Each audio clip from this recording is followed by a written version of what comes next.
Oh, man, he is going to be so motivated.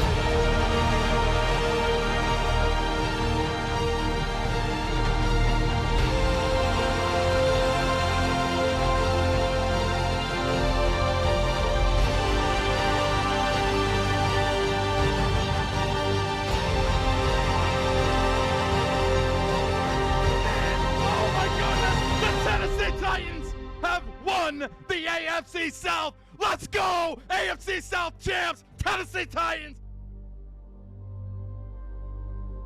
Welcome to Upload Live Training Camp Edition. Wow, a lot of news and notes to go over today. Can't wait to get to your feedback to see what you guys think. Thanks so much for joining us in the afternoon, 1:30 start. So we've heard the press conferences. We've went through our practice today. The Titans had the day off. Paul Kaharski tweets out that it looked like the Titans had a little bit more pep in their step, so to speak. There's some breaking stuff going on with the Colts, which we'll get to. Ken Moore's apparently going live tonight, so shout out to Ken Moore. Mr. Titan went live last night, so shout out to him. And here we are yet again to discuss the many different things of the Tennessee Titans, including, let me go ahead and say it, including Caleb. Let me make sure you hear this correctly. Caleb Farley makes his grand appearance for the Tennessee Titans. So thank you so much for joining. Don't forget to tighten up that like button, subscribe if you haven't subscribed. All your latest Tennessee Titans news, including kicker news, as yesterday was reported, as we have Ficken in the house from the Jets. And bye to Blake Hall, Bill, or whatever his name is, from Ohio State. His 50-yarder was so bad that the Titans were like, yeah, no thanks. That's too bad for him. But can't wait to get into all this stuff and your comments. So we're off and running here on Upload Live here on August 2nd, 2021. Tomorrow, the pads come on, according to Coach Vrabel. So tomorrow, I think we'll be able to separate the men from the boys, so to speak, and who's legit and who is just kind of like a practice hero. And we have a who's rising, who's falling section today. So we'll definitely get into that. So definitely research, do your stuff. Who do you think? I mean, we all watch or hear social media, whether it be Twitter, Facebook, or YouTube videos. From what you've gathered, maybe from the Tennessean, some of those newspapers, from what you gather, who do you think's rising? Who do you think's falling? I'll share my thoughts. Can't wait to put your thoughts on the screen. So we are off and running. Let's go. Literally shut off at 1:28. So yeah, that's problematic. But there has been a sponsorship that has been signed, and Titan Upload will be sponsored at least for the first part of the season, and I'll tune more into that in September, but that officially went down today, so I'm excited about that. If you go follow him, Mr. Titan, I think it's Mr._Titan5 or something like that. Mr. Titan, if you're still with us, you can put that on there. I'll put it on the screen, but he does like these daily Twitter chats where you can go in there and talk Titans. And my buddy Darren joins him. I know he's getting off work late today, but it's a cool thing that Mr. Titan's doing. Besides, he doesn't get paid for it. He doesn't get any, so-called pep in his step, like I mentioned earlier. He's doing it for you guys. And that's why I love the guys that I have on this channel, because they're all about they're not about themselves. So I do appreciate those guys. Captain Trips, Titan up to you. Wentz is gone. Dixie Craft, please do not laugh. Please do not laugh, because when we start laughing about these kind of things, then it comes our way. And literally, as the news is breaking, Julio Jones steps awkwardly in practice today going up for a catch, and he has to exit. Now, Vrabel said, we'll get into this a little bit later, you concerned, not concerned, but Vrabel said he's fine, and you're going to have to take him for his own word there. But if you know anything about these Titans, we heard Adoree Jackson, he was up and running. He was fine. And it would be week after week after week after week after week. He'd be out, and finally he came back late, and he never was the same. But I'm just throwing it out there. I would never throw shade at someone's injuries, and I know you're saying that in a fun response. So I get that. And I know you're just kind of kidding around, but it is very serious. You can have injuries happen. Like today, there are certain Titan fans ripping on the Jaguars' Trevor Lawrence because he threw 3 picks. Are they watching their own training camp? We'll get to that later. Skiddly Bop, what's going on? Working out. Sorry to hit send accidentally. No worries, man. Raven, Farley looks stronger now. you guys are all ready. Titan for life, ready to roll. Farley with the aux cord today. Josh says, I'm getting a little worried from what I've heard. Tannehill really struggling. He's struggling a little bit. Now, we'll get into that here shortly. Whether you think it's the OC, whether you think it's Tannehill, whether you think it's the wide receivers, or dare I say, whether you think it's the defensive backs actually, like, playing pretty well. Nick says, man, I miss Rob Baronis. Rob Baronis, Titans legend. Let me just say that. You know, Al Del Greco kind of was the guy to start the whole Titans thing, but because of how Del Greco and that ended, but Rob Baronis just, I know the Titans were kind of, I mean, they were, once Eddie George, Steve McNair were gone, it was like we had one good season, 2008, and then we had obviously the season that we've had with Malarkey and Vrabel and this nice little run that the Titans are on. But yeah, having us miss them, or what I'm saying is we are missing these guys way more, you know, than ever right now. And you're right. Justin Palmer says he is the GOAT. Where is the Titans stock on Symbol? I'm not sure on that one. I'll have to get back to you. I know they were kind of running off on baseball for a while, so I haven't really said much from them. And then they have been taken off. They're great dudes. Nothing but respect and shout outs to them. But they kind of went off on college. So they're kind of doing their thing with college football now. So I know they're kind of preoccupied with that. But I will definitely kind of make a note of that and definitely check that out, what it was. I know it was rising as far as I knew, but we'll see. You know, one of you mentioned, I think it was Ken Moore, and he's going to talk more about on this on his show. I'm not going to spoil what Colin Cowherd said, but Ken heard it. Ken's got a great take on it. But do you think Colin changes his mind now with the Wentz injury? So I'll throw that out there as a kind of a plug for you to join Ken Moore's show later on tonight. Zero Skill says they said Carson Wentz could be out 5 to 12 weeks. And that's a very, very, very, very long window there. He could come back in literally week 5 and probably miss 1 week of the season, if that. And then maybe he could come back in week 12 and literally miss, 7 games of the season. The Titans kind of fall right into that little middle of the window. Will he play week 3? We remember what happened last time when Carson Wentz came to Nashville with the Eagles. Remember, he missed a couple games. I believe he played Indianapolis the week before, kind of got his feet wet a little bit, then came into us. And he did okay, don't get me wrong. That game went back and forth. That was a great game, Eagles-Titans. But Landry strip, eventually Mariota to Davis to seal the deal in overtime. That was one truly heck of a game. But remember, Wentz wasn't fully healthy in that game either.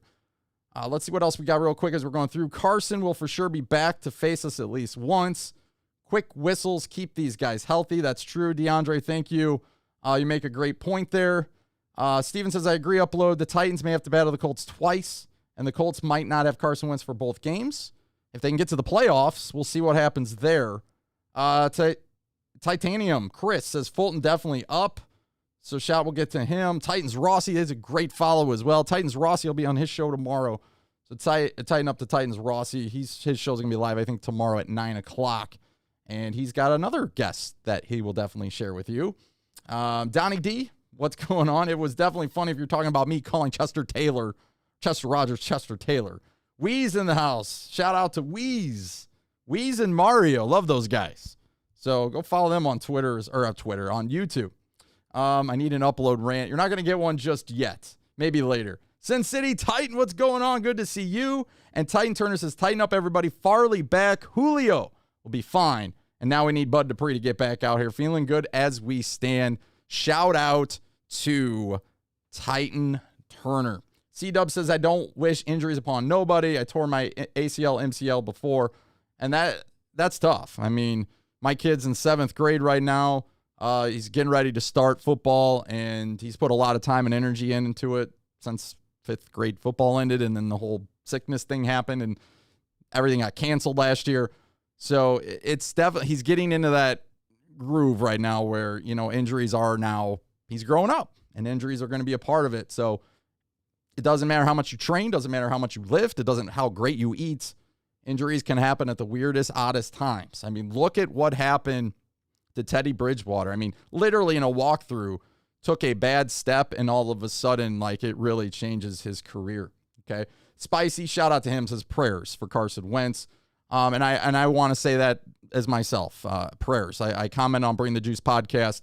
I know they're devastated right now because what's the worst, I think, with the Carson Wentz news as a Colts, if I was a Colts fan, is the unknown. And I think we knew that with Mariota. We've been through this with Adoree Jackson. The unknown is always the toughest part when it could be literally 5 weeks to 12. I mean, that's a huge deal. And they want to know, but they're not going to have answers. But the Colts did push him to get surgery. So super chat right off the bat from Robert. Thanks so much, Robert. I do appreciate your kindness today on the channel. And just thank you so much for donating. You know, that always goes back into the channel, so I appreciate it. Thanks so much. And then Dustin, Mariota is trending. You guys mentioned on Twitter. That is interesting. And David says Mariota to the Colts. Dustin says Colts have a brutal schedule. And when we got into that schedule the other day, because I came prepared here, it is a very tough schedule. So if you see week 1, week 2, no Wentz there, I would think 2 losses. Week 3, no Wentz to the Titans. That could be seriously a loss. I don't want to jinx us. Week 4 at Miami is not going to be a cupcake by any means. Miami's defense is very, very underrated and very, very good. Flores is a very good coach. At Baltimore, they've never matched up well with Baltimore anyway, so that's going to be a tough test. So maybe they sneak one out of Houston. If Wentz doesn't come back for week 7 or he's back, but they don't feel comfortable throwing him into the game yet, I mean, week 7 and week 8 will be tough as well. So if I'm looking at the schedule, I never want to look ahead because what happens is Wentz could be healthy, ready to go by week 2. We just don't know. So that's just something I don't want to look at. But if you force me to, yes, I can see the Colts struggling here. Now, the Colts, I don't want to make this about the Colts. We'll get into them a little bit later. But what I can tell you is the Colts, if they can find an okay quarterback, their defense is good. If they focus more on the run, and they kind of play it out with that, let's just ground and pound and play good defense. The Titans used to do that to the Jaguars all the time. Run, punt, as Jared Stillman would always say on 102.5 The Game. Run, punt. Don't make mistakes because that's the only way Jacksonville would beat you. Bortles would have a game every now and then, but for the most part, Bortles would turn it over and you would just have to pounce on it and wait for that opportunity. You got to be patient. If that's what the Colts do, I suspect they can win a few games out of that, so we'll see. So let's kind of get into this. I know you're here for the Titans training camp, and I would really strongly have you encourage you for tomorrow to pay attention because these first few days, I know they got yesterday off, and then there was, after 2 practices, I believe Julio, AJ, Lewan had the days off. So getting them in a repetition and all that stuff, it's early, it's training camp. But when you're only wearing, a shirt and shorts and a helmet, what really do you see? I mean, you're going to see the corners versus the wide receivers. And then you're going to see basically how quarterbacks are able to throw and move. But for the most part, your linemen and that kind of stuff, I mean, there's only so much. I know the Titans had a couple fights kind of break out the last training camp day, which would have been Saturday because they were off yesterday. I didn't hear much of that today. But tomorrow when the pads come out, oh yeah, Tier Tart. I'm telling you, you're going to probably hear something from him. His physicality, maybe we can see more on Weaver. Really interested from the rookie out of Pitt. And then obviously Simmons. Jeffrey Simmons, is he going to take that huge step like many people think he is to become from pretty good to talking all-pro dominant? Man, that would be nice to see, wouldn't it? And then obviously, as you guys have already mentioned, with Caleb Farley. So let's get right into this. Boom, boom, boom. Here we go. So we'll start with Farley because I think a lot of you, at least I know myself, the Caleb Farley stuff is stuff that I kind of want to spend a little bit of time on. So when we look at Caleb Farley, this is the one thing that is exciting. He's way back ahead of schedule, even though Vrabel said there was never no timetable with him today. He said, yeah, that you can't rush him or you can't go slow to bring him back when you never had a certain time to bring him back. Now, we were all assuming, I say we as in, the people that have been here on the Titan Upload Network with me through and through, that Farley would probably they'd be cautious with him, and then he would probably make his appearance, maybe play a little bit in week 1, and then they would kind of put him in. But by the midway point, he'd be fully starting, hopefully as the number 1 corner. Although Janoris Jenkins, shout out to him, has looked pretty good lately after having a rough start to begin with. But what do you do now? And you guys can definitely let me know. Do you play him in the preseason? Does that matter? Do you get his feet wet a little bit? He definitely looked the part today. It wasn't like he came back and, he passed his conditioning test. They brought him back from the PUP list. He seems to be good to go. McNichols also came back, and Sombrero, so that's some good news for the Titans. I don't know if McNichols actually makes the team, but Sombrero probably will. And how are you going to go about this? Are you going to play him like what you did with Corey Davis when he came back? Maybe let him practice a few days and then give him a day off and then let him practice a few days. Who knows? So I definitely want to hear your thoughts. How excited are you with Caleb Farley? I know a lot of you didn't want Caleb Farley. You thought the Titans should have went in a different direction. Elijah Moore's having a really good camp. Some of you wanted to go in that direction. That's totally cool. Some of you didn't want to take the chance on Farley.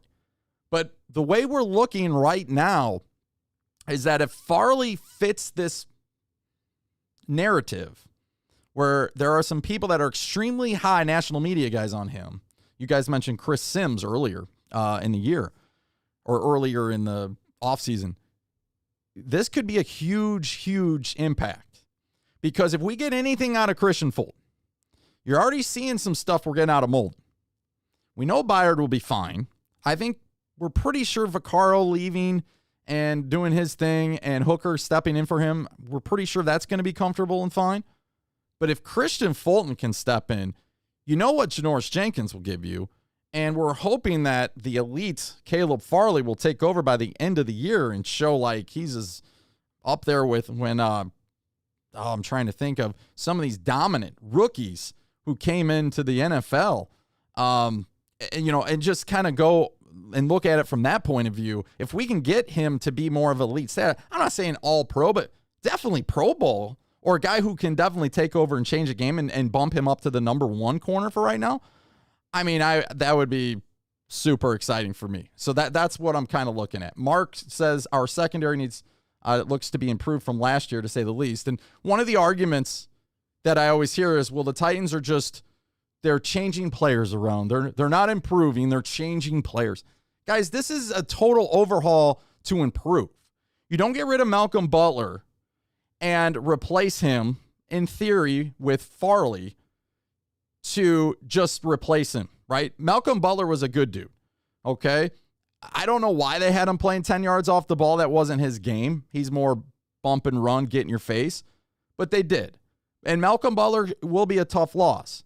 But if you can exchange Malcolm Butler for a dominant Caleb Farley, who's going to be a lot more athletic and quicker and may still possess those physical tools, then you do it. Okay? I'm not saying too much on Janoris Jenkins, but I think he's going to be what he is.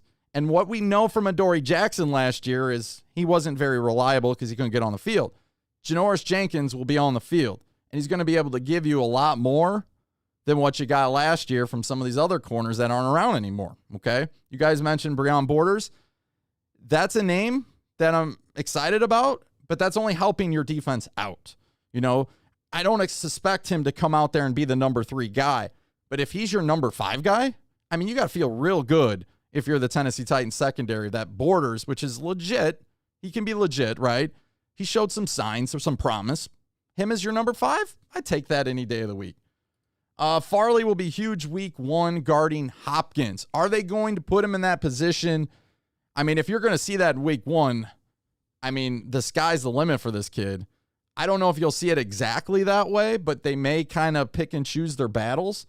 But, man, if they're throwing him, then he's 100% ready to go. Nick says Janoris played 10 seasons, has at least 1 pick in every season that he's played, or double-digit pass breakup, 7 out of the 10. Nick, thank you for the awesome stats, man.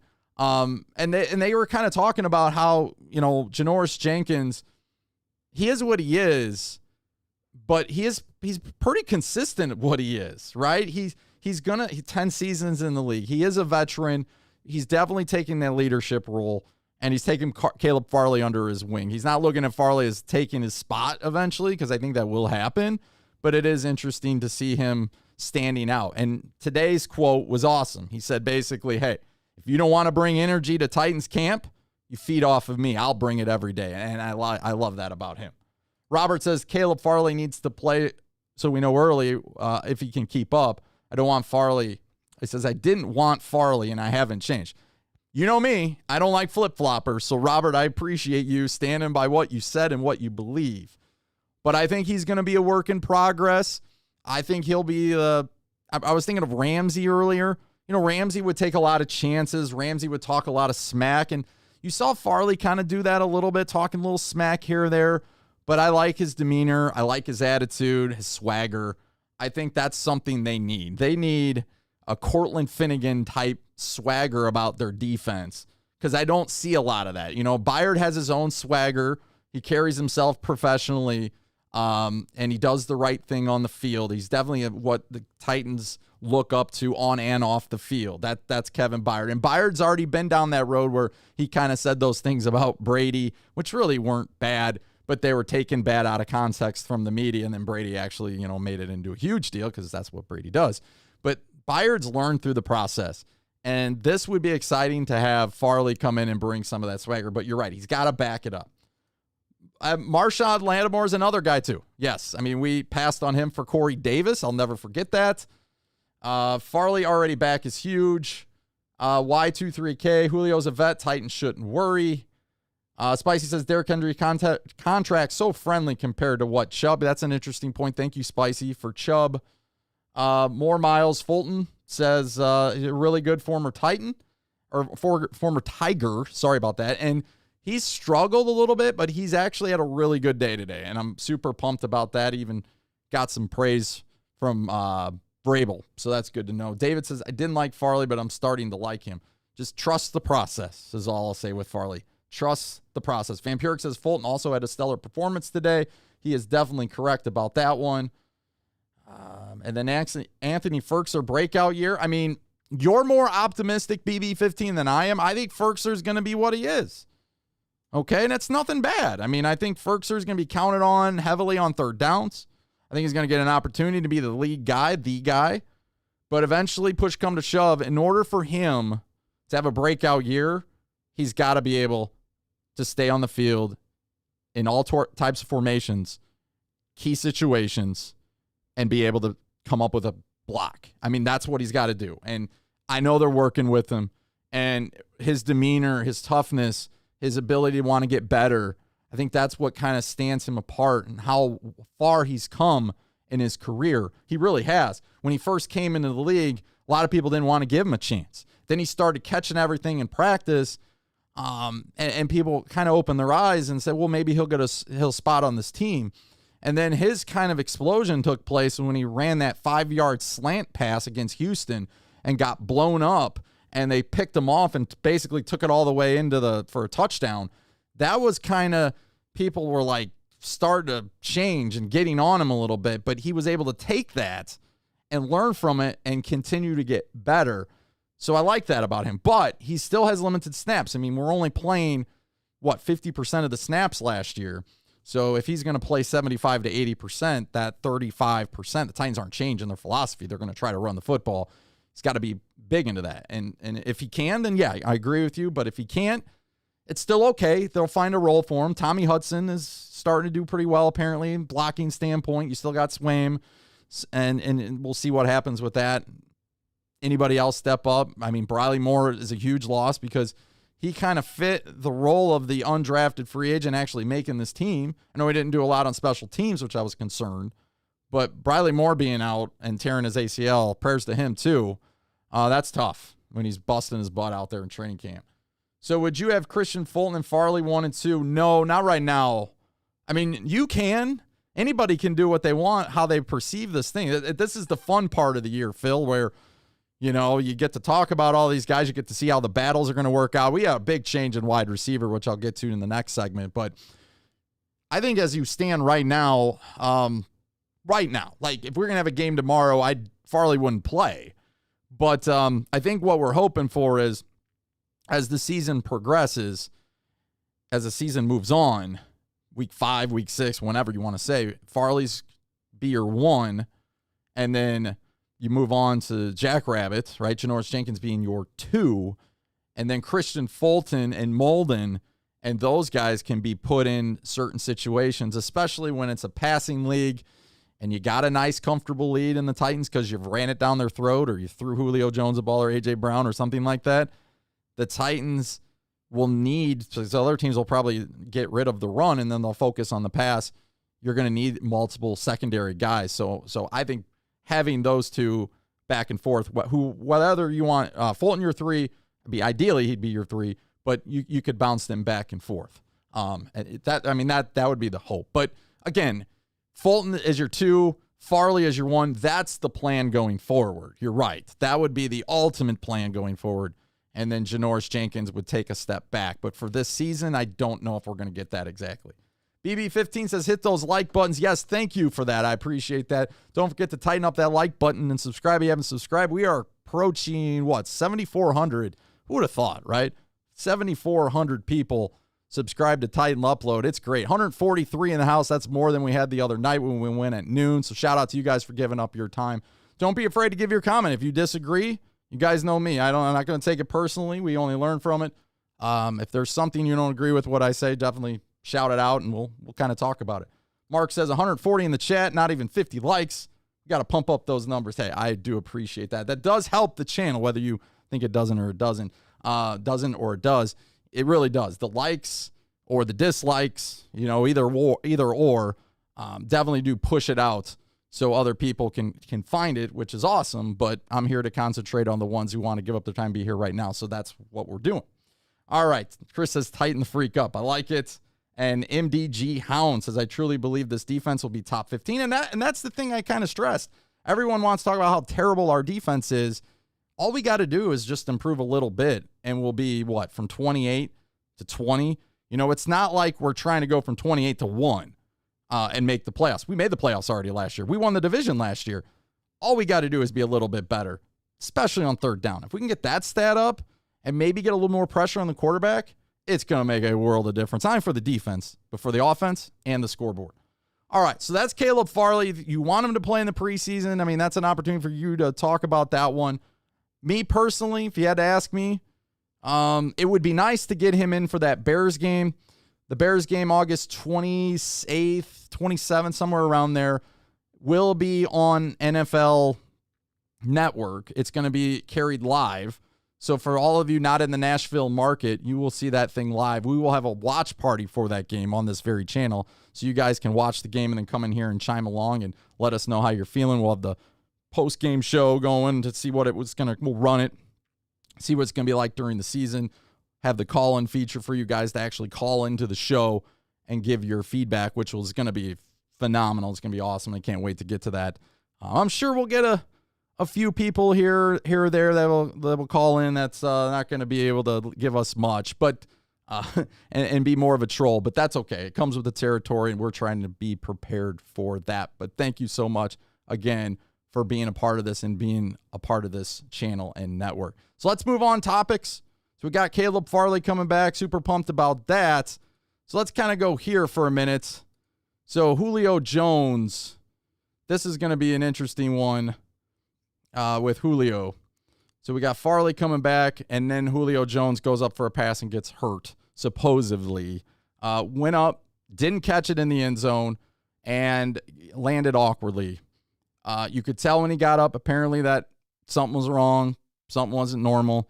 And then eventually, at some point, he made it through some team reps or watched some team reps, and then he went to the locker room. That's all we know. They asked Vrabel about it, but if you know anything about Vrabel, he's never going to talk to you about injuries.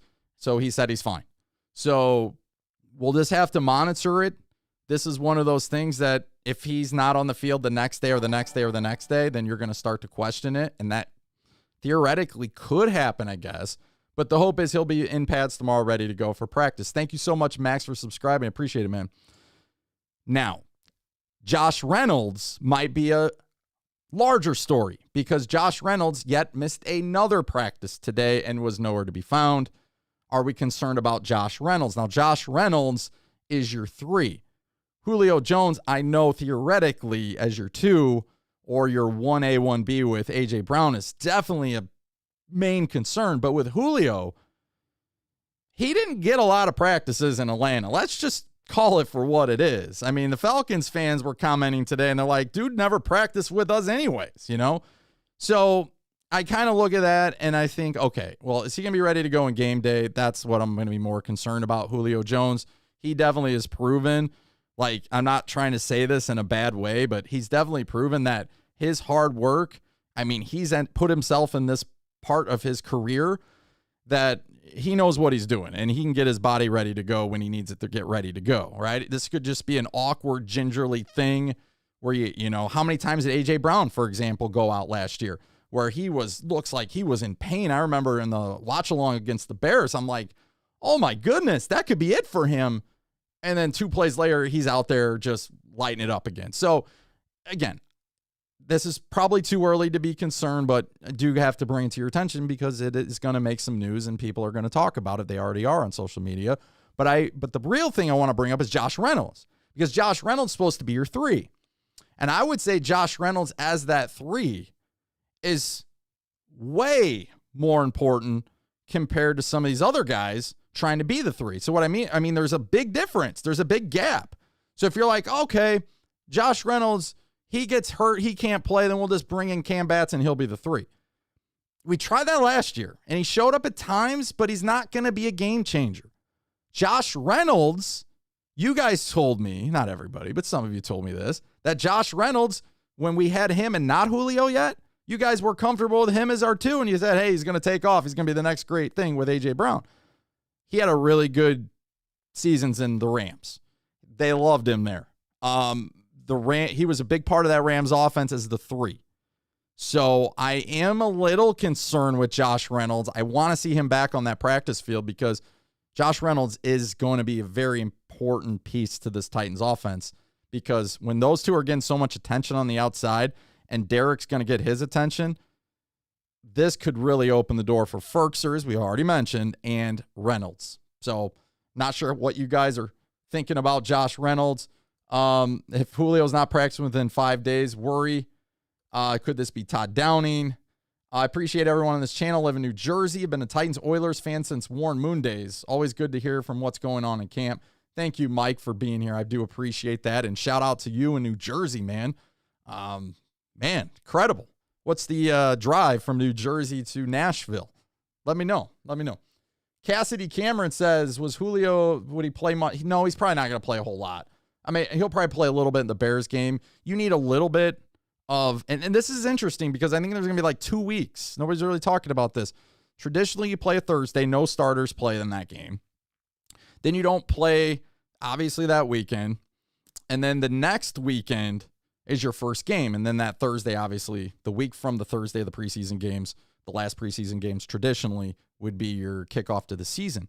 But now how it's set up, our season starts September 11th.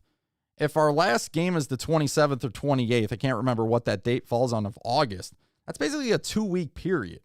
So I don't know how people are going to, how this is going to, are you going to play your starters half of that Bears game? Or are you going to play your starters half of the week 2 Buccaneers game? I mean, that becomes the ultimate question, what you want to do in that. But that's a long gap. I mean, that's 3 weeks where the starters wouldn't be out there. So I would lean towards them playing more in week 3 compared to week 1, week 2 because there's only 3 preseason games. Jonathan said Farley will play week 1. I have been saying that since we drafted him. So after he did his research. So if he doesn't, it's not due to injury. And Jonathan makes a great point as far as like, we shouldn't jump right to the conclusion that he's hurt. It's probably because they're being more cautious than anything. Todd Downing has experience and the players will be successful. But don't ask a Raiders fan that, Jonathan, because they literally hate this guy. This is one of the top guys that they can't stand. And it may not be fair to Todd Downing because he was put in a very difficult position when he took over the 1 year as the offensive coordinator. But we'll see what happens with that later on. Steven says Racey McMath could sneak into the Josh Reynolds slot. The only thing I'll say on Racey, okay? Racey McMath looks to be the Titans player of the year for preseason. Like, he's fitting that role. We haven't seen him in games yet. Last year, that role went to Khalif Raymond. The year before, that role went to Tajay Sharp. And then the season plays out, and, it is what it is. But I would say this kind of right now, but what I would say with McMath is Could we match him up with someone other than Greg Maben? I mean, would that be possible for the Titans to do that? Put Racey McMath up against Janoris Jenkins. Put him up against Christian Fulton. I don't care. Put him up against Breon Borders. Just why is Greg Maben, who's 32, I believe, number 32, and shout out to him. There's no disrespect to him. But every receiver that they show in social media about burning some coin, it's always 32. Like, in the beginning, I was kind of having fun with it. I'm like, when did Evans start playing cornerback? Because Evans, Darrington Evans is 32 as well. They have two 32s. But Greg Maben is out there an awful lot, okay? Peterson's another one that's out there an awful lot that's getting burnt. Can they put these guys up against other people? Now, what's interesting is, and this is a shout out to 104.5 The Zone because this is where I got it from, but I was scrolling Facebook yesterday, and shout out to Scott, by the way. But my buddy Scott had, a clip of Mason Kinsey doing his thing. And I watched that clip from 104.5 The Zone, and they liked my tweet, by the way, so shout out to them. But what I saw was, who did Mason Kinsey beat bad? I mean, real bad, and took it to the house. You guys know? All right. It was Molden. Yeah, Molden is the guy who a lot of people are pumping up as being, hey, he's going to be awesome, and he's looked really good in camp. I didn't really see that clip being floated around by everybody yesterday, and I actually found it yesterday, and they didn't even have practice yesterday. It was from Saturday. So my point is this, maybe the stuff's going on behind the scenes that we're not really getting those clips yet or whatever, but I want to see Racey McMath go up against someone other than Maben. And I'd be a lot more happy with that. William Young says Rodgers will move into the 3 spot for Reynolds. We'll get into him in a minute. Jacob Lewis, if y'all got defense to stay healthy in their primes, how good do you think our defense will be? That's a really good question, Jacob. I would say somebody already mentioned this earlier. The defense just get to be the top 15. Be respectful enough where you're ranking in sacks and you're ranking in some of these other categories more of the lines. And I have this for you. But if you look at the defense really quick, 28 total defense, 29th against the pass, 19th against the rush. The rush is probably, I'm going to put myself on the screen so you guys don't think like I'm reading off a script or something. But yeah, I'll put myself on the screen eventually. I just didn't know we were going to throw this topic up here just yet. But it's cool how we can just kind of change things and move them around, and I'll just put myself, I don't know, over here. So when I'm looking at the defense, I think one of the most underrated defensive stats for the Tennessee Titans coming into the season is going to be how they deal with the rush. Because I really do think Houston's going to run it. I think the Colts are going to run it, definitely now with Wentz. And I think a lot of teams are going to try. Not everyone's going to do Buffalo Bills, where they like have 28th and rush and like 4th and pass. Like, I think a lot of teams are going to focus on the run. Again, maybe not the Chiefs as much, although the Chiefs can do it. But some of these more power teams, the Ravens, okay, the Steelers, the Browns, these are the teams you might have to face in the first couple rounds in order to get to the Chiefs in the AFC Championship game. So what does your defense look like? Is it going to be able to handle missing Daquan Jones? Are they going to be able to handle, this is the thing, Simmons and Tart, okay, Murchison, Autry? Are these guys going to be able to come in here and make a difference? Because I'd like to see that rush statistic on the defense to be better. I'd like us to be in the top 10 at stopping the rush. Because then if you're 19th against the pass, at least you're doing one thing right. Both things, pass and rush, 19th is your best. That is awful. Passing is awful at 29th. But look at third down percentage. Look at red zone touchdown percentage. Touchdowns given up. Those sacks, those are terrible. You're in the 30s. You got to be better than that. So my hope is that the Titans can be in the top 15 in a lot of these categories. I'm not asking for them to be 1 or 2. And you asked just how dominant can they be. That would be enough for me if your offense is great. If your offense is great, you should be able to do what that defense did to the Ravens in the playoff game and win that game 9 out of 10 times. I mean, realistically. And the offense took a dump. Let's just call it for what it is. They took away Henry. We had no answer other than A.J. Brown in the first quarter. And then once they kind of focused on A.J. and then took away Derek, we couldn't do anything. That can't happen, right? And even when you get that kind of a defense, if we would have got that kind of a defense all season, that's what it would have looked like a little bit more, right? That defense only giving up 20 points to the Ravens and one big play really to Jackson there to end the half. That defense did a pretty good job to keep us in that game. That's what I'm saying. That's what you'll get. You'll get more possessions, get more chances to score. Vampiric says Reynolds could be the fine number 2 with Tanny, but I am worried about his injury. Thought also possible skipping practice because he wasn't getting paid $1 million. Oh man, he is not getting a lot of money. You are right about that. Reynolds is going to have a big year. Watch, says Thomas. We hope so. With Eason at the helm, the Colts now should be a cakewalk in the AFC South. It just depends. 5 to 12 weeks. We'll get into this soon, but 5 to 12 weeks is a lot. We don't know. So Elliot in the house, Jets Nation commenting. Tides Rossi says no trolling. Nick says, big on Josh, have been since he came out of A&M. But if he can't go, that's an interesting name too.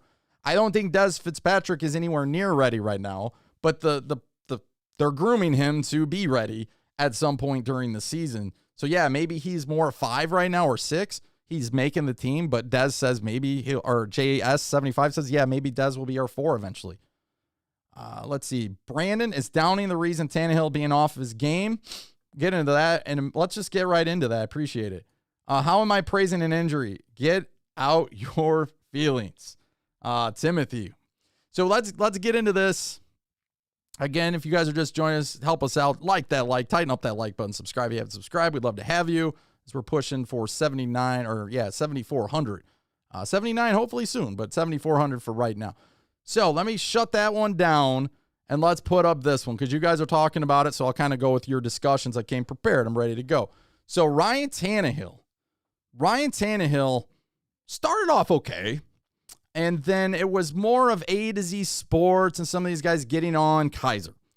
They're saying Kaiser basically didn't belong as far as competing against Woodside. Woodside was running away with it. Now, they basically said not much for competition for the number 2 quarterback. And I remember coming on the show and being like, man, they're focusing an awful lot on Kaiser. I don't know how I feel about that one.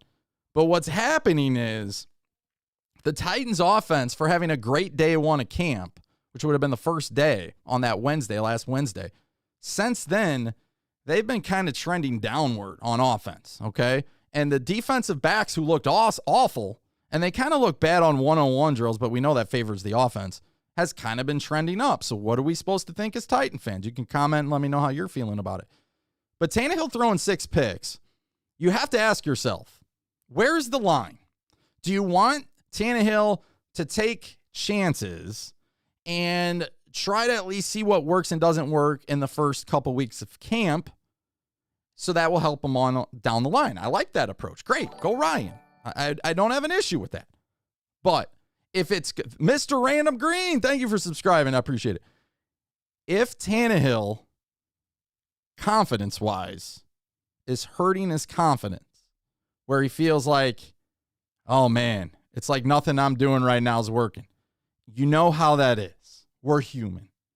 We're human. You can watch as much tape as you want to watch. I mean, for me personally, last show I was supposed to be on, 10 minutes late. Only 4 minutes late today. But when my computer shut off at 1:28 and I'm supposed to go live at 1:30, I mean, I can put on a brave face, show up here and tighten up all I want. But deep down, man, that ticks me off. And deep down, I'm thinking, okay, what's next? And that's a scary slope when you're talking about being an athlete and being the quarterback of a football team. You know, Trevor Lawrence threw 3 picks today. It is what it is. I don't think a lot of people are going to get too concerned about that in Jacksonville. And I don't think we should be concerned about Ryan Tannehill 6 picks. But what it does open the door for is, like you guys have mentioned, to have a discussion on what the big picture is. Is it Ryan Tannehill? Okay. Doesn't seem to be Ryan. I mean, Ryan's done everything right since he's got here. Is it the defense doing things to Ryan that he's never seen before? I don't think that's it. Is it Todd Downing who's replacing Arthur Smith? They're starting to gel with one another. They're trying to feel each other out. Is that a little bit of what's going on? Is it the wide receivers? Because the other day, the wide receivers on Saturday were slipping all over the place. They were dropping some balls in the little practice skills things that they were doing, kind of the warm-ups. And then they were slipping and sliding all over the field. Is it more of the wide receivers? Is it just because our defense is great now and they've taken the step up? I mean, those are all going to be on the table. But at the end of the day, just remember this. It's day 5, right? Is it day? Yeah, it's day 5 of training camp. Day 5. Marcus Mariota, rookie season, 2015, I believe it was. Or was it 2016? I think it was 2015, whatever. He didn't throw a interception at all in camp. He didn't throw one at all. Remember when he threw his first pick? I'll tell you. First preseason game, I believe it was in the first quarter, and it might have even been on the second drive of the game. He threw his first interception.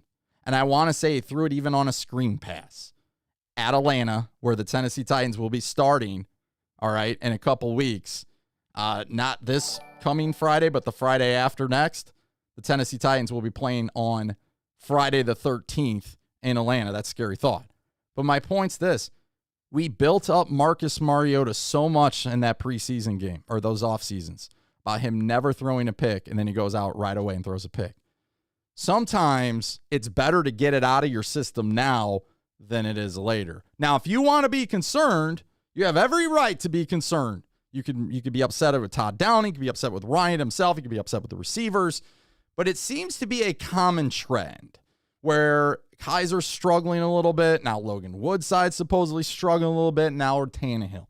So maybe it's just how things are going. Vrabel hasn't physically lost it yet, so that gives me some hope that it's really not that big of a deal. But you guys can definitely let me know. Tyler Mann says, how was Tannehill looking during camp? And you guys can definitely help me out with that one. Robert says, according to Jim Wyatt, Sambrello and McNichols have been activated too. That is definitely correct. Cassidy Cameron says they have heard McNichols was the first man on the field at practice today. Spicy says, our defense can't be worse than last year. Phil says, Colts still a threat. Their all-around team is solid. And Phil's definitely right. Their defense is no joke. And I think they have a great offensive line, and they can run the football if that's what they choose to do. Do we have a veteran kicker yet? We do have a veteran. So we will talk about that here in a minute. But Sam Ficken is his name. Shelton, thanks for subscribing. Definitely go, and I don't know whose YouTube channel it is, but they have a YouTube thing set up for Ficken where he was a sophomore at Penn State, and their first game was against Virginia. Go check that game out, because after I watched that, I got really scared. But if you watch the whole video, which is quite long, he takes that learning moment where he went 0 for 4, missed the game-winning kick at the end as well, and got an extra point block. And he continued to put together performance after performance after performance for that season. So this is a guy who kicked last year for the Jets, was 13 for 15, kind of struggled a little bit, apparently, this offseason where we are, and the Jets released him. But he's a 73% kicker. He's 4 for 9 from 50+. And like I said, he about 35 for 48 in his career. He kicked for the Rams. He also kicked for the Jets. And I want to say he played for Jacksonville for a little bit as well. So I'm at least somewhat intrigued by him. But many of you have come to me and said, hey, he'd probably be on the roster for week 1, and then that's it. Because remember, if you do sign a veteran kicker from free agency, most of the time teams sign that kicker after week 1. Because if you do it before week 1, then it's guaranteed contract. If you happen to sign him after week 1, then the rules are put in place where it's not, you can get rid of him at any time. So definitely keep that to note. Mike says, from New Jersey to Nissan over 20 hours. 20 hours? Wow, that's far. Or 12. 20 hours. Wow, that's far. William says, Tannehill's just helping the cornerbacks gain. Look at it. Steve says, let's face it, we are as deep as the puddle at QB. Steven, shout out to you, Mr. 2000.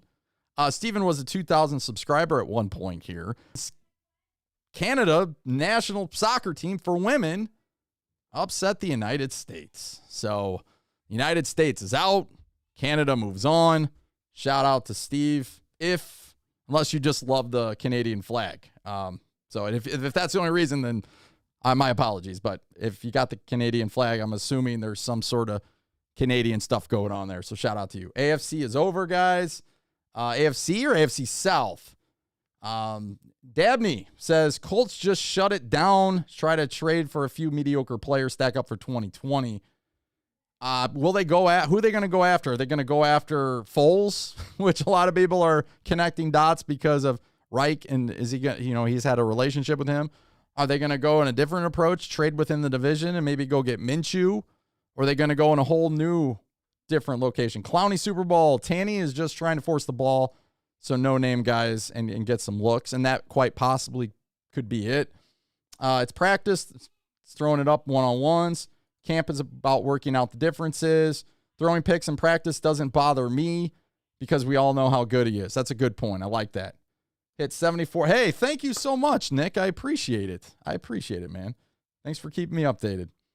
X Factor. This is the time you're getting the rhythm with your receivers. Throwing picks in training camp, I'm okay with. We worrying about it in season if it happens. We can worry about season if it happens. Tannehill has proven he is the guy. I love those takes because you're putting it in perspective. Just be cautious, though, because what some of us like to do is, for example, Trevor Lawrence, as I mentioned earlier in the show, may not be doing very well. So then we get on social media and we blast Trevor Lawrence, but then Tannehill comes up and he starts throwing picks left and right, and we're like, whoa, it's just preseason. It's just training camp. Be careful with that kind of stuff. Travie. Is it Travie or is it Travie? But he says, I'm not worried. Mahomes threw 8 in 3 days in 2008. I didn't know that. But yes, that's right. That makes me feel a lot better. Spicy says he's not worried. Tanny will be straight fire. Maybe our defense will be real. That'd be nice. Titans tailgate in the house. I'm not worried either. But I think the main reason is either Downing coming in and Tannehill just not used to him yet. The defense beginning to step up. I like that take. Shout out to you, and thanks for stopping by Titans tailgate. Fickin is about the kicking. I like it. I like it a lot. Yes, they did end up losing by 1. I think it was 17-16, and there were like literally 1 second on the clock, and he missed it. But it was a learning experience, right? It was a learning experience. Because when we go back in Titans history, when Del Greco started to struggle against the Ravens in their first loss ever at Adelphia Coliseum, by the way, it was like a trickle. And you could tell it was starting to eat at him in his mind. That's the thing. There are some kickers in this league today. Parkey's one. Parkey rebounded a lot since his disaster in Chicago. And then Santos. Santos has a job. We go back with the Bucs kickers. They won a Super Bowl, for crying out loud. So, again, we'll see what Titan Weeze says. Rodgers is cruising the golf cart today in Green Bay. MDG Hound says it all depends on Tannehill through the interceptions. Did the DBs break on them? Apparently what I've been told, or what, you guys will tell this too in the press conference, it's just him kind of trying to make something out of nothing, right? So he's running around. He needs variable said you need to throw the ball in the dirt and just be done with it. But he's trying to make a play. If you go back and watch the game against the Bengals, he did the same darn thing in that game, and he was able to fix it from that point on, and we were worried about him. Remember, we lost to the Bengals, and the Titans were driving early in that game, and Tannehill was running right by the 10-yard line, threw it across his body into the end zone, and Bates, who was talking trash to Tannehill all basically week, saying he's just the average game manager quarterback, picked him off. And it was like Tannehill was trying to do something he doesn't traditionally do. So I'm very confident he can overtake and move on. Nicholas with our first Colin Kaepernick. Colin Kaepernick, what is he rated in Madden 22? Nicholas, let me know on that one. I know he came in last year as a 78, and a lot of people were upset about that for some reason. But, Colin Kaepernick still out there. I do not see him coming to Tennessee.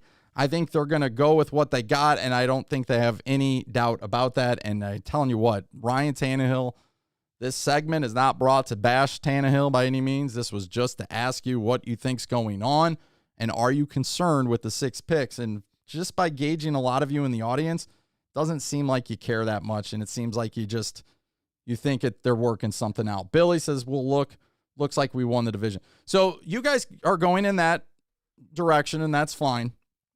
So we can definitely bring that up and talk about it and discuss it. So, yes, you guys can follow me on Twitter at Titan Upload. I'd love to have you on there. That's always an entertaining piece, let me tell you. Titans Twitter, nothing like it, let me tell you. And don't forget to hit that subscribe button, tighten up that like button. It just helps the channel. So we'll move on from there. But let's get into the Colts discussion, because I think that's a little bit of what the season's going to ride on, because I feel like the Colts will be our number 1 opponent in this division, and I still think that's true today, even over Jacksonville. But are the Colts in real serious trouble here? From looking at the Colts community, I kind of feel there's some unrest, there's some uneasiness, and I mean, if Tannehill was put in this position where he might be out 5 to 12 weeks, I would be very concerned as well. So, but out 5 to 12 weeks, if you kind of map it all out, I mean, right in the middle of that time frame comes the Tennessee Titans at home when the Colts come to town. That game is a must for the Titans to win if there's no Wentz. I mean, you cannot show up to week 3 and lose to the Colts. This could be the game to base this. I personally feel like the Colts week 3 is the beginning of our season. Okay. Even if we don't win week 1, week 2, which I think we'll split, but I think Arizona will be a toss up, but I do think winning at Seattle will be tough, but I'm more trending towards us beating the Cardinals. But if we go 1-1 into the Colts and we lose to the Colts, I mean, that is, it's not going to be the end of the season of 17 weeks, 17 games, 18 weeks. But that is something definitely we don't want to do. We want to go in there and bury the Colts. And if the Colts start 0-2 because they play the Seahawks and the Rams, and they could quite possibly 0-2 as well. If we go in there and beat them and get them to 0-3 and we're 2-1 or possibly 3-0, I mean, that is going to make a world of a difference as you play out the season, because you can lose at any time, you can win at any time. I get all that. You can suffer an injury at any time. But if you can keep getting on the Colts, because here's what's going to happen in Indianapolis. If the Colts keep losing and Carson Wentz comes back in week 5, week 6, who's the pressure on? Is it on the defense? No, because they've already been losing. Is it on the offensive line? No, because they've already been losing. The pressure all is on Wentz to turn the season around, why they brought him to Indianapolis. So a lot of people aren't talking about that either. I do think it is a big issue. And he's trying to learn his new team. He's not going to get any offseason, or as far as the training camp and any preseason, to gel with his new team. The only time he'll be gelling with his team is when he actually steps on the field when he comes back from injury, and it will be during the season. So this could be not only troublesome for the Colts and Carson Wentz, but this could also be trouble for the wide receivers trying to fit how they want to fit. Now, if there's anyone to take full advantage of this, it's got to be Eason, the second year guy out of Washington, because he could step in here and really make a name for himself. It doesn't really matter how great Eason is. Wentz will be the starter when he comes back. But what happens is Eason raises his stock, and it proves that, hey, the Colts might have a valuable backup, and eventually down the line, he might be able to take the reins. I'm just telling you. I don't dump on players that often on social media, but if there is a difference between Lawrence, who's never proved it in the NFL throwing picks, and Tannehill, who's proved it over and over, I'm going to throw some, says Donnie D. Thank you for the comment. Titan World says, it seems we're the underdogs now. We're always the underdogs. I don't know why that is, but we love that, and it's just part of our game, I guess. That's what we do. Every kicker had a bad game, but people call their heads when they do. Philip says, I'm only concerned about Downing since day one of his hiring. Having too many weapons is a blessing and a curse. History showed that examples of offensive OCs who mishandled. And yes, Philip makes a great point. You know, how is he going to handle these situations? I want to know, is he going to be patient with them? You know, is he going to keep trying Derrick Henry, or is he going to get out of what they're doing well? Apparently, he changed a lot of things when he took over for the Raiders. But the problem with the Raiders, they had some injuries. The receivers weren't doing, there were some issues going on. Don't get me wrong. And a lot of Titan fans who are all in on Todd Downing, they're cool with that. That's what they will bring up. It wasn't so much him, it was what was around him. But again, we'll see how it plays out. Imagine Kizer could sit and learn a couple of years behind Tanny and eventually take over. I think most Titan fans would not like that, to be honest, because most Titan fans think of Kizer as the guy who lost 9-6 to the Titans and Byard picked them off 3 times. It's hard to get that image out of your mind. But what I would say is Kizer, with the right coaching, and Tannehill's proved this. Tannehill, I'm not comparing him to the Kizer, but what I'm saying is when Tannehill came over from Miami, he definitely was able to gel with the Titans, and you could tell he felt comfortable. Maybe we can make Kizer feel comfortable in the Titans offense. But, don't give up yet on Logan Woodside too, because I've seen him throw some pretty good passes in the preseason as well. Doesn't get a lot of pub. That's okay. But he is definitely a guy I know that Vrabel loves. So we'll see if he makes the roster as the number 2. I'm actually from Germany, so I really hope the Titans will eventually have a London game here in the future.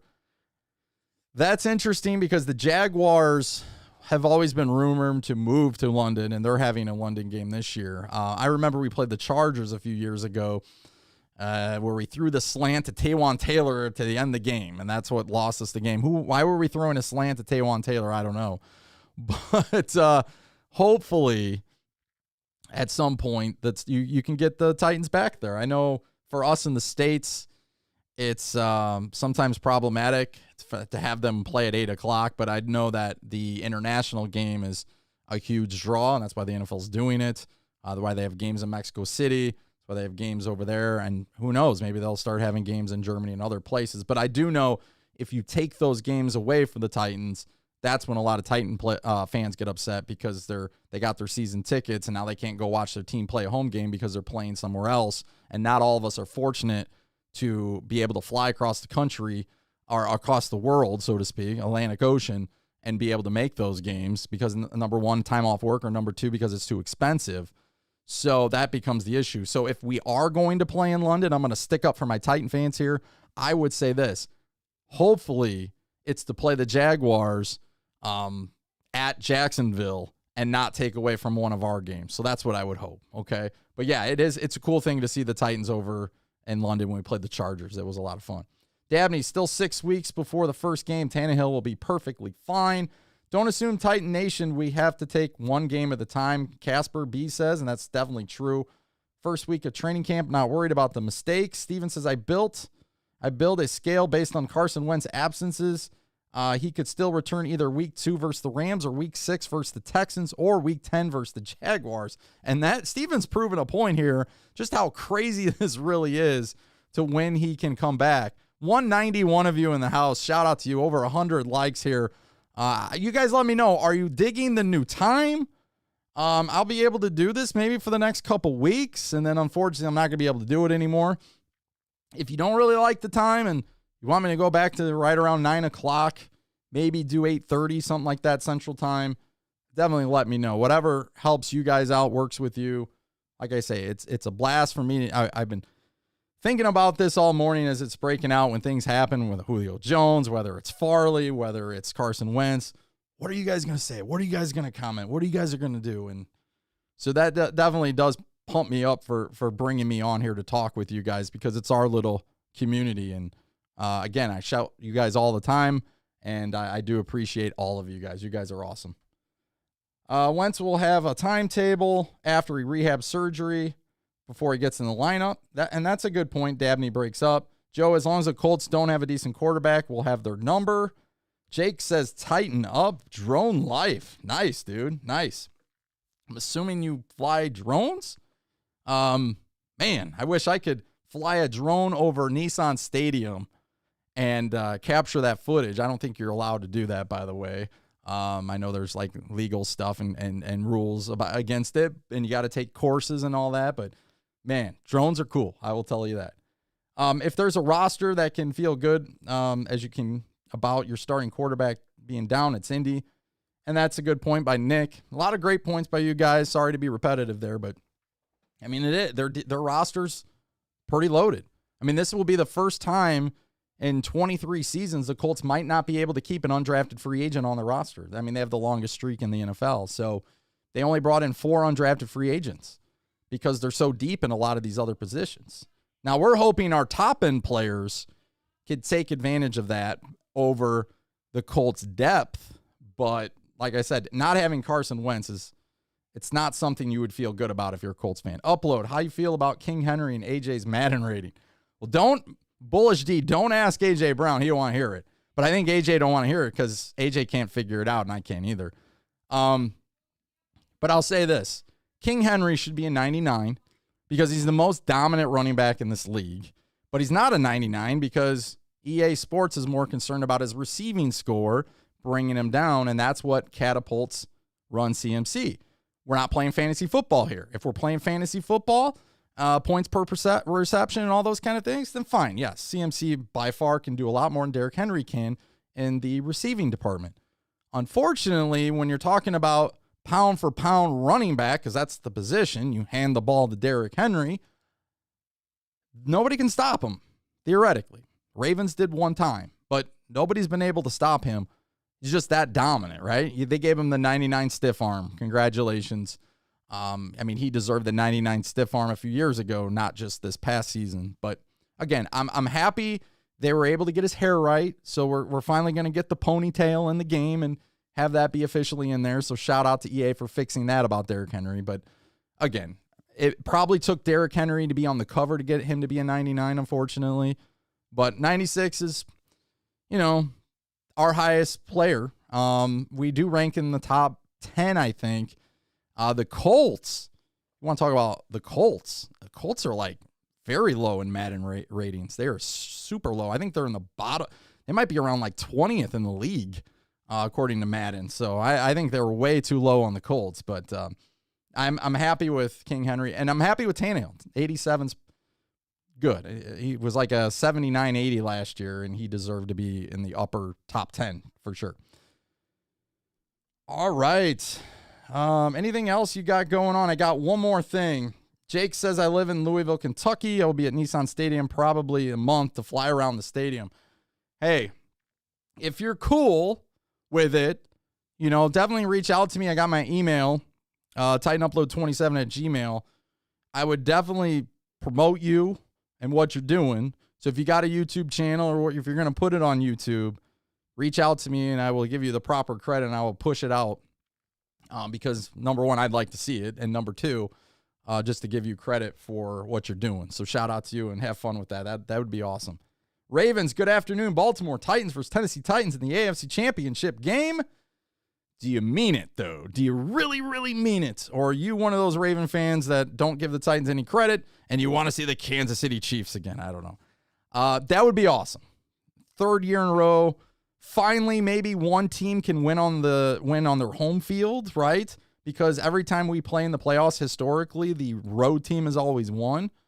So, yeah, the Ravens did build to stop Derrick Henry, and that's kind of what they went out in the offseason to try to do. Instead of stopping Mahomes and the Chiefs, they're like, hey, I still think you should have beat Buffalo. I'll stand by that. I still thought you should have beat them in the playoffs, but we'll see what happens. Again, your rookie wide receiver, Bateman, looks incredible, so shout out to you.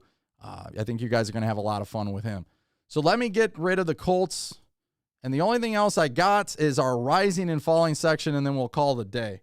So this is your time to let us know how you're feeling before my voice goes out. Then I'll go over my news and notes, and then we'll be done. Who you got rising, who you got falling player-wise? Just because you got the player falling doesn't mean you're like saying the player stinks or anything, so just throw that out there too. It just means like you notice maybe they're not getting as much media coverage or the media coverage they're getting is not very good lately. So the people I got for rising, okay? Janoris Jenkins, obviously, he's had a couple back-to-back solid days at camp. It's a good thing. Tommy Hudson seemed to be making Broadway Sports came out with this, but they're starting to get Tommy Hudson more into that, and now that Bradley Moore is out, unfortunately, with the ACL or whatever injury he had. So, again, prayers to him. But it looks like Tommy Hudson might be going to fill that 3 role. Now, Tommy Hudson's not going to do much receiving-wise. I think he literally only had like 100 yards receiving at Arizona State when he was down there. But it came from like a pro-style offense and with Herm Edwards, and what he can do is block. So, I mean, he's got that going for us. And with Derrick Henry running the ball real well, you could never turn down a tight end who can block.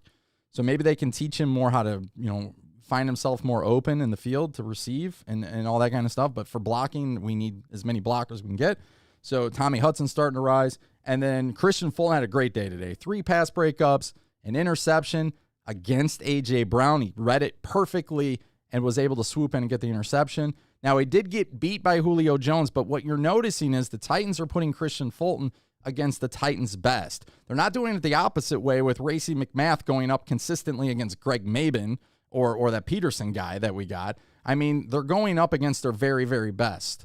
So, I mean, hey, if I could tell you you're getting 1 pick against either Julio or A.J. Brown, and then you're going to give up a big play to Julio or A.J. Brown, I think we would all do the 50-50 take for Fulton. It doesn't prove that he's a bad dude. Now, he hasn't had a great camp to this point, but he has had a good camp today, and then another pass breakup.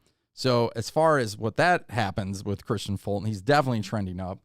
And then the 2 that, I love the Tennessee Titans. I never put player above team, okay? Now, some of you, I'm not going to shout you out, but you love to come in and leave your comments, and, you love that. Congratulations on comedy night. Remember, that's Tuesday nights, by the way. Not going to block you. You do your thing, right? It's entertaining.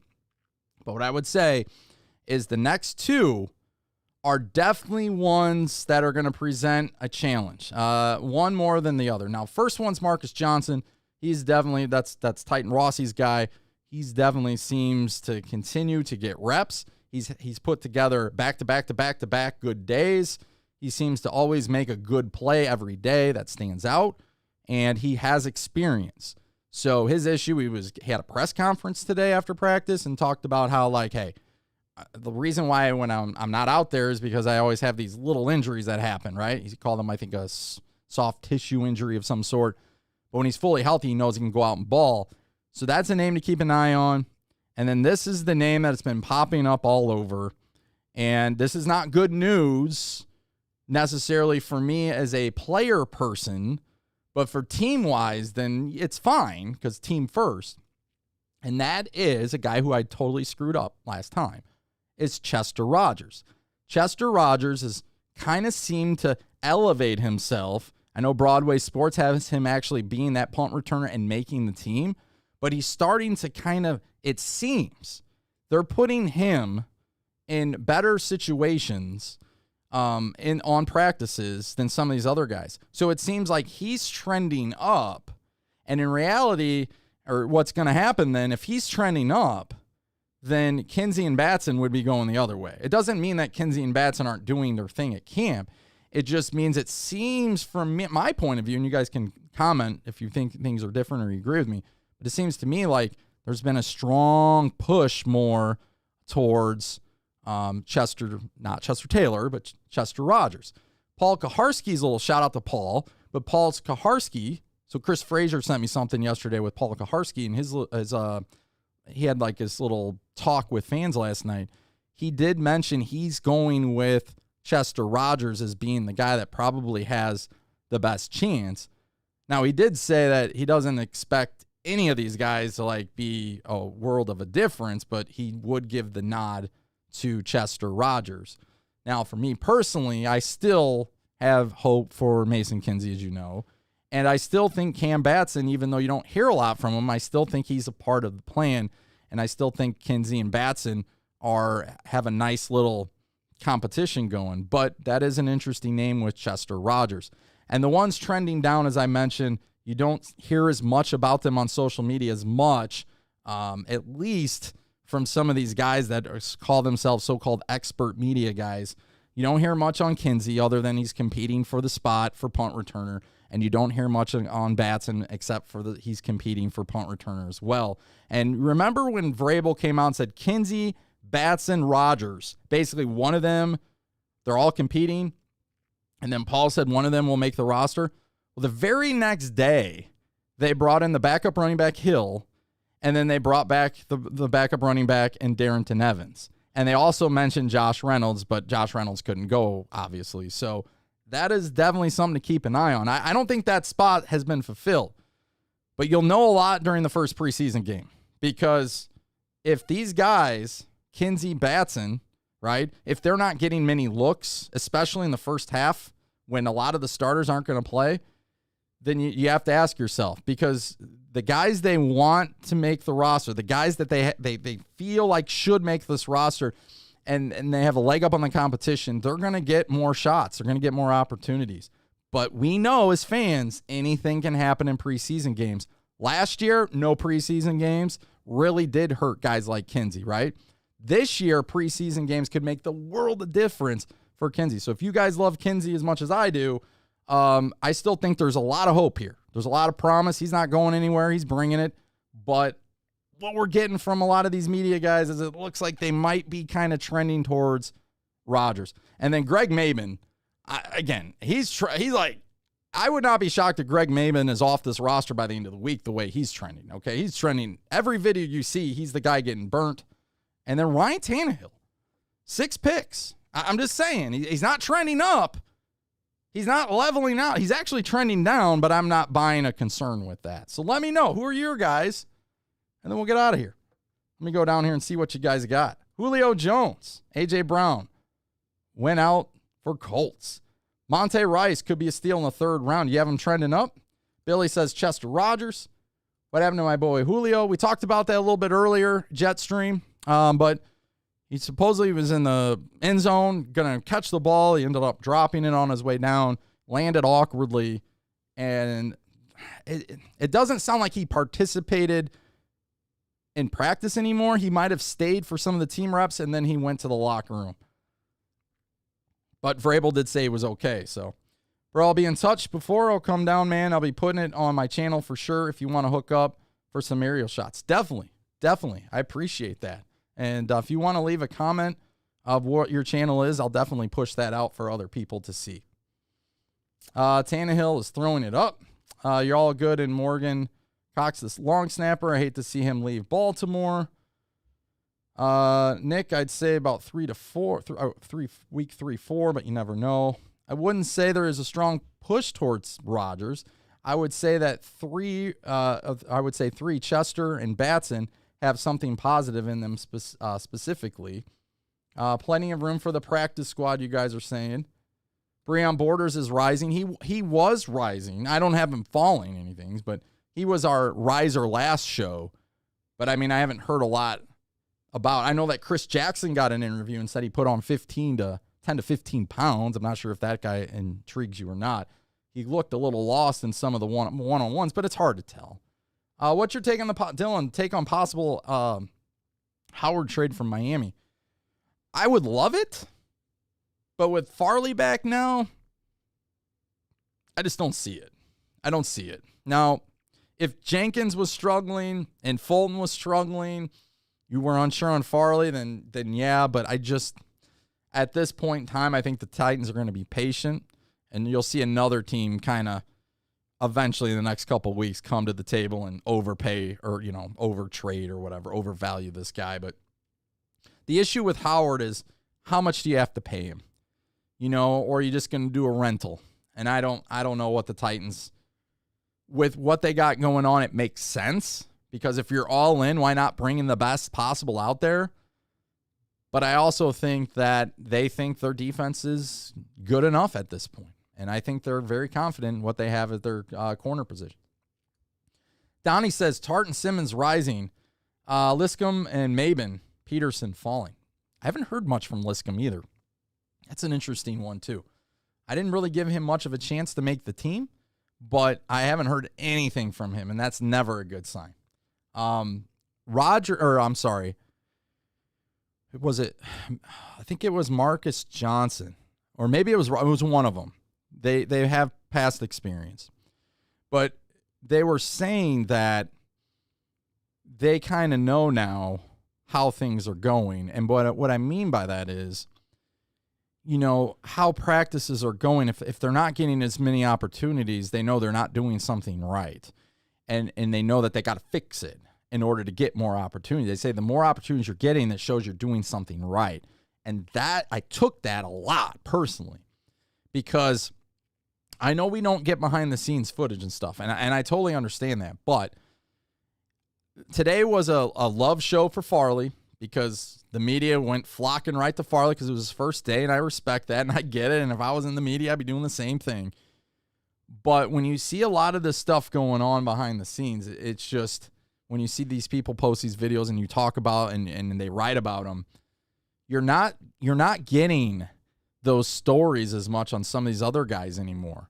You know, you're not getting the story of Kinsey beating so-and-so in the back corner of the end zone for a touchdown like you got in OTAs. You're not hearing that about Cam Batson, but you do hear it about some of these others. So, again, if they're not getting a lot of opportunities, then that got me to think, wow, maybe things are pushing more towards Chester, Rogers, and Marcus Johnson. Maybe that's just the way, you know, but we'll see.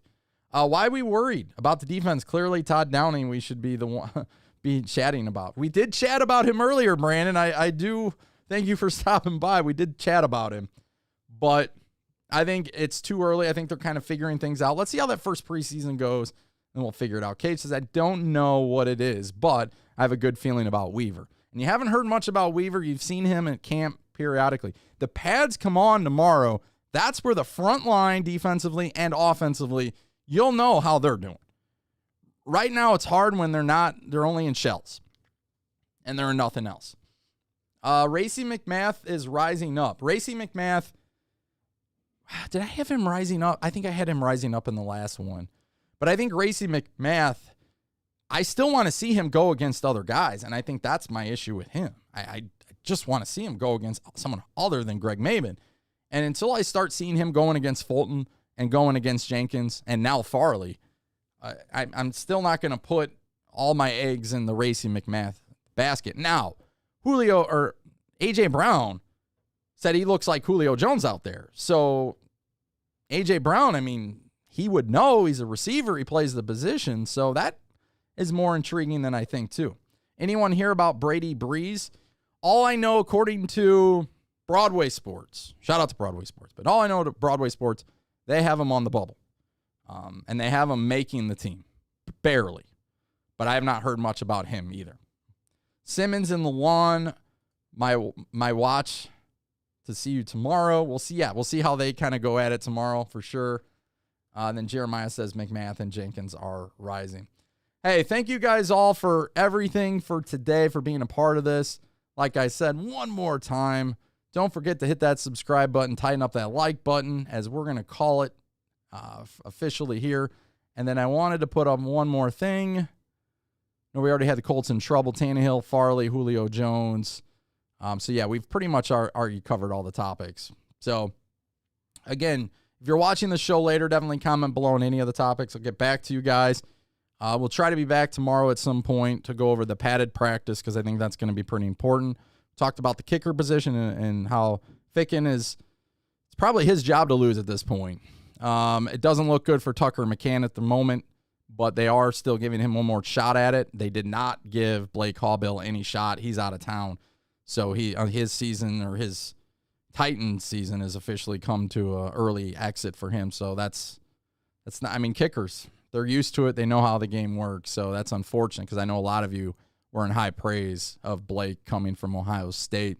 Talking about Julio Jones' injury. Again, it doesn't seem to be serious as far as we know. Vrabel said it's definitely not. I mean, he said he's fine. But if he's out at practice tomorrow, I'll be good. If he misses practice, he'll still be okay, because they might hold him out just as a precautionary thing. But you guys have mentioned, if he's out 7 days, that's bothersome, right? That's trouble. And then the name that, don't forget about, Josh Reynolds, has missed a lot of practice, right? I think he's basically been in one practice, has been out for the rest of them. So that's a name to definitely keep an eye on. We talked about Ryan Tannehill. Are you concerned about his interceptions? Or are you not? Most of you said no, not really. And then that brings up the point about Todd Downing. So we got into that a little bit too. And then we obviously talked about who's rising, falling. My risers: Chester Rogers, Janoris Jenkins, Marcus Johnson, Christian Fulton, and Tommy Hudson. You guys can definitely chime in with that too when I'm out of here. And then finally, we talked about the Colts and Carson Wentz and how big of an impact this is going to really have. and how we wouldn't wish injury upon anyone, but this is something they're definitely going to have to overcome. You guys are awesome. Thanks so much. What time's your show tonight? I'm not doing a show tonight, but thank you for bringing that up, BB15. Ken Moore is going to do a show tonight. So if you guys follow Ken Moore, if you haven't, definitely check out at Kmore Sports. He's going to go live tonight, and he's got a nice rant. I think you're going to hear Ken rant a little bit because he's not happy with Colin Cowherd's comments about the Titans now that Carson Wentz is out. So we'll see what happens. I'm going to let you know more about what's going to happen for tomorrow and when we'll possibly be on live tomorrow. So at some point, hopefully, to go over this training camp padded practice. As far as my notes, real quick, Farley, we know he's back. Apparently, Vrabel says he loves his attitude. He's in charge of the entertainment for the rookies, so if he's kind of making some raps, I thought that was kind of cool. Julio left practice. We talked about that, but Vrabel said he's fine. Tannehill, 6 interceptions now over camp. That's not good. Overall, the Titans are much more better practice today. They're more upbeat, according to Paul Kaharski. Pads, as we mentioned, come on tomorrow. Fulton had a pretty solid day, 3 pass breakups, an interception, and an almost interception, and he stepped in front of A.J. Brown, for that matter, to get his interception. No Josh Reynolds we talked about, and McNichols and Sombrello are back today as well, although I think McNichols is going to have a very tough time making this football team, but we'll see what happens. So, again, you guys are awesome, and there's K. Moore. So, yes, he will be on live tonight, so go follow this guy, subscribe to him, and like I said, I cannot wait for his rant on Colin Cowherd. And he said he was going to get more into the specifics when it comes to Carson Wentz. So you're definitely going to want to check that out. And we'll leave it with Barnes Boy. He said, what's up, Titan? Hope all is well. Hope all well with you and Aaron Rodgers back in the fold. You guys were awesome. Take care.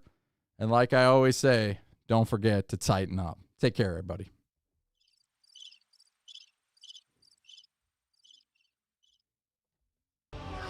Farley! Woo! Oh man, he is going to be so motivated.